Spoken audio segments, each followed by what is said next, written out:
Hello everyone, দেখো এই প্রশ্নে কি বলেছে। এই একটা অর্গানিক কম্পাউন্ড দেওয়া আছে।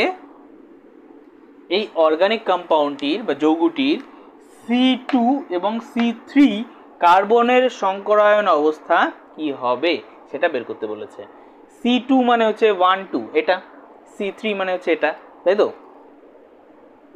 এদের সংকরায়ন অবস্থাটা কি হবে সেটা বের করতে বলেছে। তো কি করে বের করব? দেখো, এটা বের করা সব থেকে বেশি সোজা।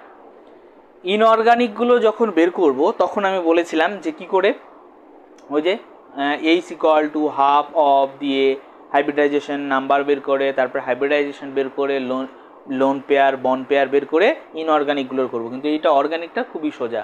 কি বলেছিলাম দেখো, অর্গানিকগুলোর ক্ষেত্রে বলেছিলাম যদি কার্বনের সঙ্গে সবগুলা বন্ধনই, কার্বনের কটা হাত? 4টা হাত।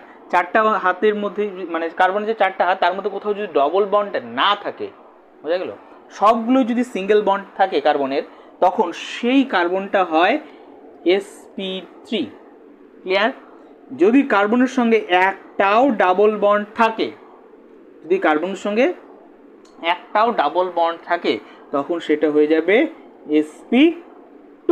ওকে, যদি কার্বনের সঙ্গে একটা ট্রিপল বন্ড থাকে তখন হয়ে যাবে সেই কার্বনটা sp। বোঝা গেল?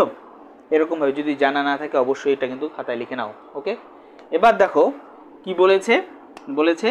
CH3 CH double bond C double bond CH single bond CH3। Right.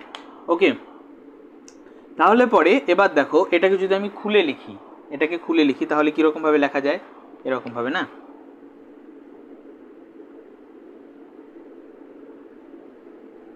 তাই তো?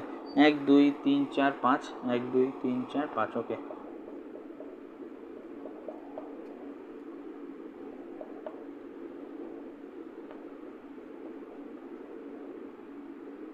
ওকে, এইভাবে লিখতে পারি না?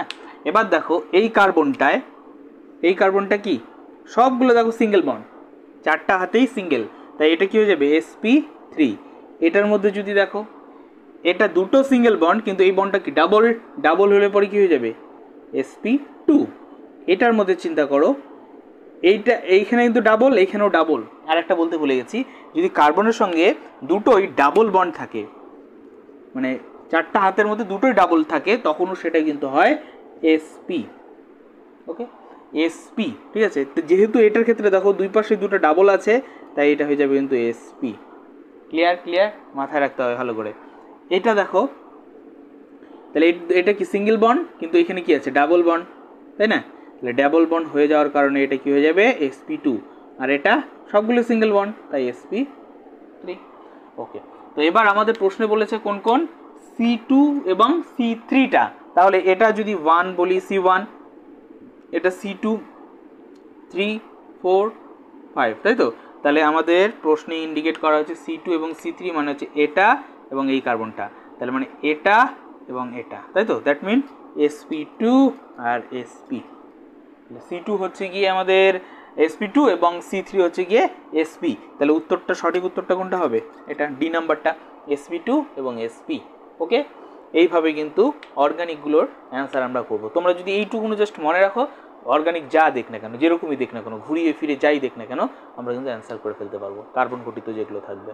ওকে, এইভাবে সলভ করতে হবে।